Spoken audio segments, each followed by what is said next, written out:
नमस्कार, मैं हूँ श्रेया और आप देख रहे हैं मिथिला टॉक। इस वक्त मैं मौजूद हूँ रांची के श्री राम जानकी तपोवन मंदिर में। जी हाँ, वही मंदिर जहाँ पे अयोध्या के राम मंदिर के तर्ज पे यहाँ भी एक राम मंदिर का निर्माण किया जा रहा है। आइए जुड़ते हैं इनके महंत जी से और जानेंगे इसके इतिहास के बारे में।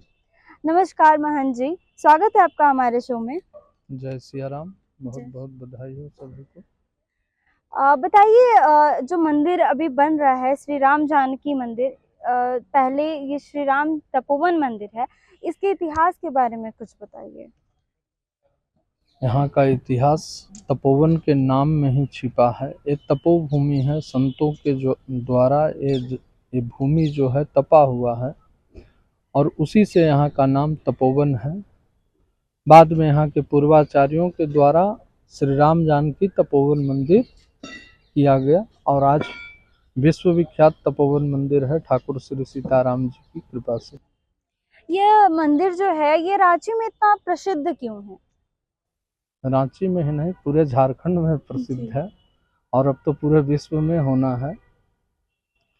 यहाँ संतों के द्वारा भजन का प्रभाव है और पूर्व में ये जंगल था। यहाँ के ऋषि मुनि यहाँ तपस्या करते थे। वर्तमान समय में रांची, उस समय जब यहाँ ये मंदिर में संतों का पदार्पण हुआ तो ये भूमि जंगल था और यहाँ संत लोग तपस्या किया करते थे। उस समय यहाँ मंदिर नहीं था, केवल संतगण तपस्या करते थे। उस समय के बाबाओं के द्वारा वर्तमान में विराजमान है पंचमुखी हनुमान जी महाराज, उनके नाम से प्रसिद्ध, उन्हीं का पूजा सेवा होता था। जब अंग्रेजी शासन का शुरुआत हुआ तब यहाँ मंदिर का निर्माण, उस समय जब बाबा भजन करते थे तो बाघ, सिंह, हरिण, चीता उनके इर्द गिर्द घूमा करता था या बैठ करके बाबा के सामने बैठा रहता था।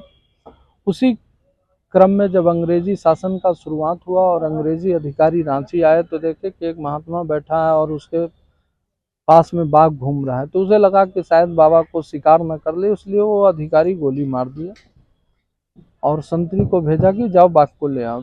जब संतरी आया, बाबा का गोली की आवाज़ से ध्यान खुल गया तो बाबा संतरी पे भड़के, क्रोधित किए।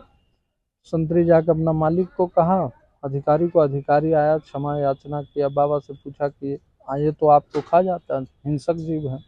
बाबा बोले हमारा पालतू जीव था तो इसलिए वो, फिर अधिकारी क्षमा याचना मांगा। उसके बाद बोला बाबा इसका प्रायश्चित क्या है, कैसे करें।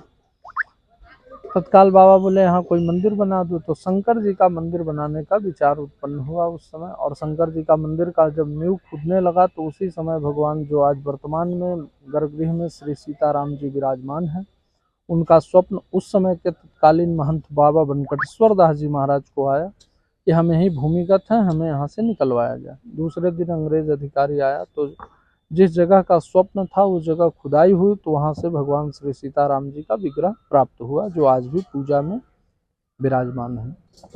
बाद में वही अंग्रेज अधिकारी मतलब जयपुर से लखनलाल जी का विग्रह मंगा करके और प्रतिष्ठित कराया और शंकर जी का। उसके बाद रातूगढ़ से हनुमान जी का यहाँ आना, उस समय के तत्कालीन महंत रामदास जी महाराज के समय में यहाँ हनुमान जी का आगमन हुआ। उनमें भी एक कथा है बाबा रामदास जी का कि जब वो उन्हें स्वप्न हुआ हनुमान जी का कि हमें ले चलिए यहाँ से, हनुमान जी चूँकि रातूगढ़ किला में पूजित थे, बाबा वहाँ महाराज को जाकर कहे कि हम यहाँ हनुमान जी हमारे हैं, आप दे दीजिए। तो बोले कहाँ हैं, कैसे हैं। राजा नहीं माने, महाराज चले आए। उसके बाद फिर राजा को स्वप्न हुआ, फिर राजा बाकायदे महाराज को बुलवाए, फिर महाराज गए। राजा के मन में एक भ्रांति था कि शायद बाबा सही नहीं बोल रहे हैं या जो भी।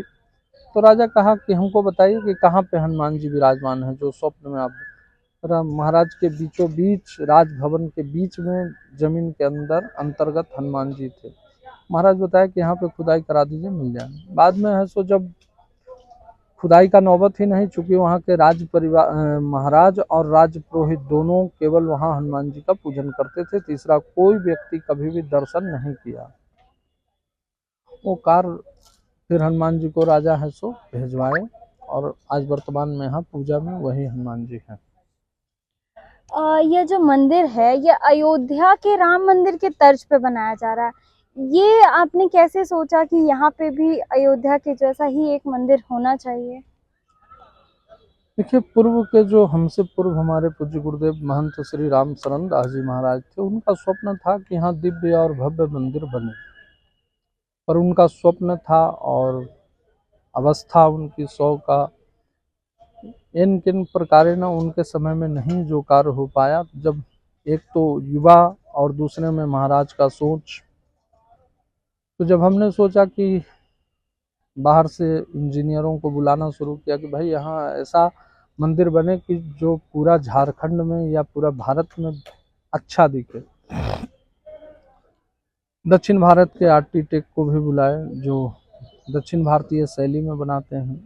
फिर हमने विश्वविख्यात आशीष भोयटे जी करके एक इंजीनियर हैं जो विश्वविख्यात हैं मंदिर कंस्ट्रक्शन, उन्हें भी बुलवाया। उन्होंने भी रांची के लोकल सभी इंजीनियरों से बात विचार करने के बाद समझ में नहीं आया। फिर हम राम जन्मभूमि के इंजीनियर जो वर्तमान में आशीष सोनपुरा जी और सीवी सोनपुरा जी हैं, उनसे वार्तालाप हुआ, जिसमें हमारे मंदिर के कई सदस्यों ने बहुत यथक प्रयास किया।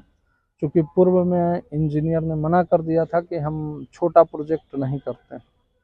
बाद में उन पर दबाव दिलवाने के बाद जब वो तैयार हुए तो फिर वो आए, यहाँ का एरिया देखा, सर्वे का रिपोर्ट हमने दिया, फिर वो वहाँ गए, फिर नक्शा बना करके दिए, फिर बाकायदे कानूनी प्रक्रिया में नक्शा पास किया गया। सारा प्रक्रिया क्लियर होते होते 9 अगस्त को यहाँ का भूमि पूजन हुआ और 14 अप्रैल को यहाँ का शिलान्यास कार्यक्रम संपन्न हुआ। यहाँ की जो मंदिर की जो लागत है वो कितनी है? 100 करोड़ प्लस है। आपको कहीं से मतलब पब्लिक से या फिर गवर्नमेंट से कुछ सपोर्ट मिला है? अभी वर्तमान समय में हम लोग किसी से भी सपोर्ट नहीं लिए हैं, पर आम जनमानस के सहयोग से ही मंदिर का निर्माण किया जाएगा, जिसमें गवर्नमेंट फंड नहीं होगा। गवर्नमेंट का कार्य मंदिर के बाहरी परिसर को सुंदरीकरण का है, बिल्कुल। बाकी जो खर्च होंगे राम भक्तों का ही खर्च होगा। अच्छा, मेरा यह अंतिम सवाल है कि क्या खास है इस राम जानकी मंदिर में? खास यही है कि प्रथम तो ये नागर शैली में मंदिर है। जैसे राम जन्मभूमि नागर शैली में बना है, वही प्राचीन सभ्यता जो हमारे यहाँ नागर शैली का रहा है, वही शैली से इस मंदिर का निर्माण हो रहा है। जिसमें आप जो ये ब्रास का खंभे देख रहे हैं, ये खंभे नहीं हैं, ये अर्थ पाइप है और ये चिन्ह है कि भगवान श्री सीताराम जी या हनुमान जी या जगन्नाथ जी या अन्य देवी देवता जो यहाँ वर्तमान में प्रतिष्ठित हैं, उनका स्थान इन्हीं खंभों पर बनेगा। जो चरण उनका बैठेगा, चरण चिन्ह जो होता है, वो वहीं पे स्थापित किया जाएगा और एक खंभा का साइज और भी ऊपर किया जाएगा बाद में। इतना साइज उठने के बाद इसका लेवल 13 फीट 14 फीट इसका नींव से ऊपर है। उसके बाद पूरा कार्य जो होना है वो मकराना के पत्थर से होना है। मकराना से पत्थर आ रहा है बन करके, वहीं से नक्काशी होकर। इसमें सीमेंट बालू छड़ का उपयोग नहीं होना है, जिसमें ढलाई केवल अभी नींव में केवल ढलाई होना है, जिसमें सरिया का उपयोग भी नहीं होना है। केवल ढलाई और खूंटी पत्थर से इसका पूरा कार्य नींव का संपन्न होगा। उसके बाद है सो पूरा कार्यक्रम मकराना का पत्थर से और मकराना के ही कारीगर संपन्न करेंगे। धन्यवाद। जय श्री राम। सिया राम। ऐसी ही खबरों के लिए बने रहें मिथिला टॉप के साथ। जय श्री राम।